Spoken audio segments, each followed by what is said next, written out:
மறக்கவில்லை. Hi friends, இன்றைக்கி நம்ம எங்கே போகிறோன்னா நாமக்கல் மாவட்டத்தில் இருக்க திருச்செங்கோடு மலைக்கு தான் போகிறோம்.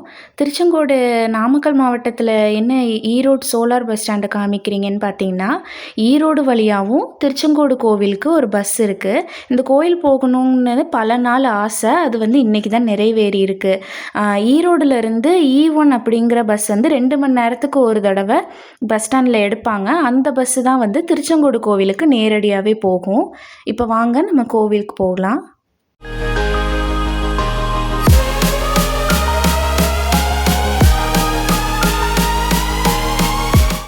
கோவில் போகிற வழியில் நல்ல பசுமையாக இயற்கை காட்சிகள் நல்லா அழகாக இருந்தது.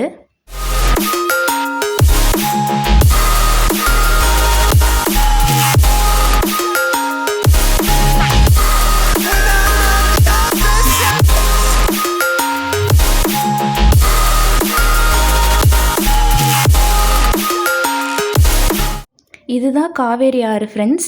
இந்த காவேரி ஆற்றுக்கு நடுவுலையும் ஒரு சிவன் கோவில் இருக்குது. அது இன்னொரு நாள் விலாகில் அப்லோட் பண்ணுறேன்.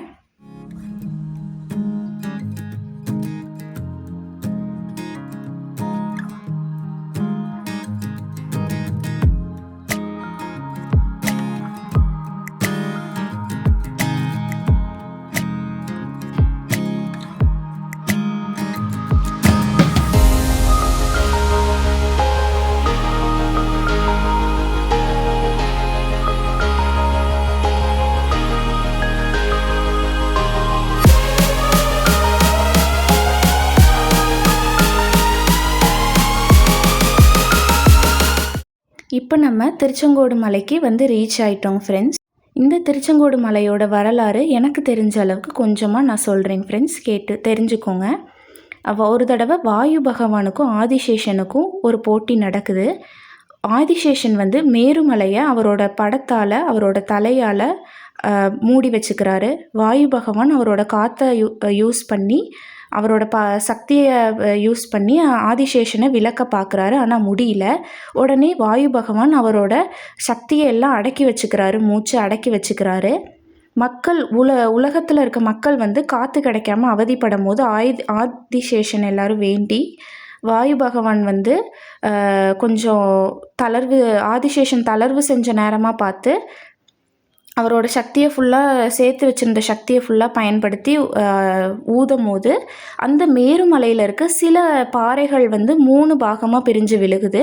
அதே சமயத்தில் ஆதிசேஷனும் 3 பாகமாக பிரிஞ்சு விழுகிறாரு. அதில் ஆதிசேஷனோட தலை விழுந்த இடம்தான் இந்த கோயில் அப்படின்னு சொல்கிறாங்க. இந்த கோயில் திருச்செங்கோடு அப்படிங்கிறது மலை சிவப்பு நிறமாக இருக்கனால செங்கோடு அப்படின்னு பேர் வந்ததாகவும் சொல்கிறாங்க.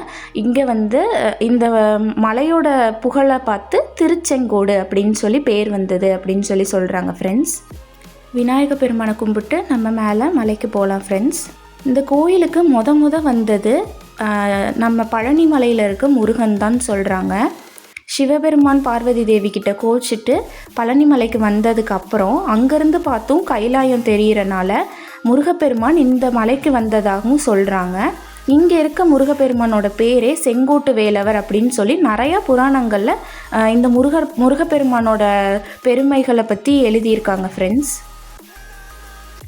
இந்த கோயிலில் அர்த்தநாரீஸ்வரர் உருவானதுக்கான வரலாறு என்னென்னா, ஒரு தடவை சிவபெருமானும் பார்வதி தேவியும் கைலாயத்தில் இருக்கும்போது பிரிங்கி முனிவர் சிவபெருமானை மட்டும் வண்டா மாதிரி கும்பிட்டு வந்ததை பார்த்தோன்னையும் பார்வதி தேவிக்கு கோபம் வந்துருச்சு.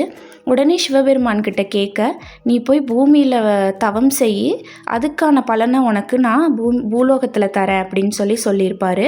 உடனே பார்வதி தேவி பூலோகத்தில் திருவண்ணாமலை, அதுக்கடுத்து காஞ்சிபுரம், இந்த 2 இடத்துல தவம் செஞ்சு முடித்ததுக்கப்புறம் 3ஆவதாக வந்த இடம் தான் இந்த திருச்செங்கோடுன்னு சொல்கிறாங்க. இங்கே பார்வதி தேவி சிவபெருமானை லிங்க வடிவில் வச்சு பூஜை செஞ்சதாகவும் சொல்கிறாங்க. பார்வதி தேவியோட தவத்தை மெச்சின சிவபெருமான் அவங்களுக்கு காட்சியளித்து பார்வதி தேவியை தன்னோட உச்சி முதல் பாதம் வரை இடபாகம் சரிக்கு பாதியாக பார்வதி தேவிக்கு இடமளித்ததாகவும் சொல்கிறாங்க. அர்த்தநாரீஸ்வரர், இதுக்கு என்ன பொருள்னா, அர்த்தம்னா பாதி, நாரி அப்படின்னா பெண் அர்த்தம், ஈஸ்வரன்னா சிவபெருமான், அதாவது பெண்ணை அவரோட உடம்புல பாதியாக கொண்ட ஈஸ்வரன் அப்படிங்கிறது தான் அர்த்தநாரீஸ்வரருக்கான விளக்கம். எல்லா பக்கமும் சிவபெருமானுக்கு லிங்க ரூபத்தில் தான் பூஜை செஞ்சு வழிபாடு நடக்கும். ஆனால் இங்கே சுயம்பூவாக உருவமாக வழிபாடு நடக்குது. இங்கே வந்து சிவபெருமான் வந்து வெள்ளை நவபாஷாணத்தில் ஆன சிலை அப்படின்னு கூட சொல்கிறாங்க. அர்த்தநாரீஸ்வரரோட காலை பார்த்திங்கன்னா உண்மையான மனிதர்களோட கால் மாதிரியே இருக்கும். அது பக்கத்திலேயே ஒரு இயற்கையாக உருவான சுனை இருக்குது. இன்றைக்கும் அங்கேருந்து தீர்த்தங்களை வந்து பக்தர்களுக்கு கொடுத்துட்டு வராங்க. சைவர்களுக்கு மட்டும் இல்லை ஃப்ரெண்ட்ஸ், வைணவர்களுக்கான கோயிலும் கூட இது. ஆதிகேசவ பெருமாள் அப்படின்னு சொல்லிட்டு பெருமாள் இங்கே காட்சியளிக்கிறாரு. கோவில் சுற்றுப்பிரகாரத்தில் விநாயகர், 63 நாயன்மார்கள், நிறைய இன்னும் கொஞ்சம் கூட சிவன் கோவில்கள் இது உள்ளேயே இருக்குது. அர்த்தநாரீஸ்வரர், பக்கத்திலேயே செங்கோட்டு வேலவர்னு சொல்லி இந்த கோவில் ரொம்ப பெரிய கோவில். 2000 வருடம் பழமையான கோவிலும் கூட. இந்த கோயிலுக்கு கண்டிப்பாக எல்லாரும் வந்து ஒரு தடவை விசிட் பண்ணுங்கள் ஃப்ரெண்ட்ஸ்.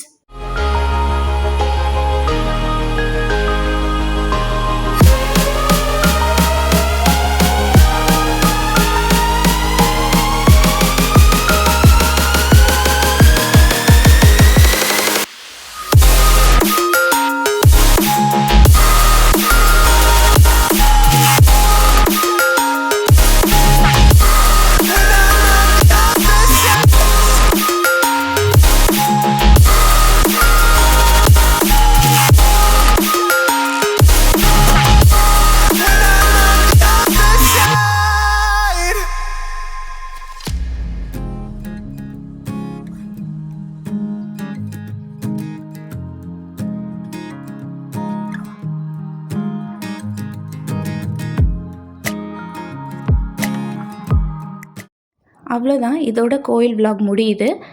இது போல் விலாக்ஸ் வேணும்னா கமெண்ட்ஸ் பண்ணுங்கள், லைக் பண்ணுங்கள், ஷேர் பண்ணுங்கள்.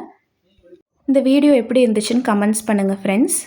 மறக்காமல் சப்ஸ்கிரைப் பண்ணுங்கள், பக்கத்தில் இருக்க பெல் ஐக்கானையும் கிளிக் பண்ணுங்கள். தேங்க்ஸ் ஃபார் வாட்சிங்.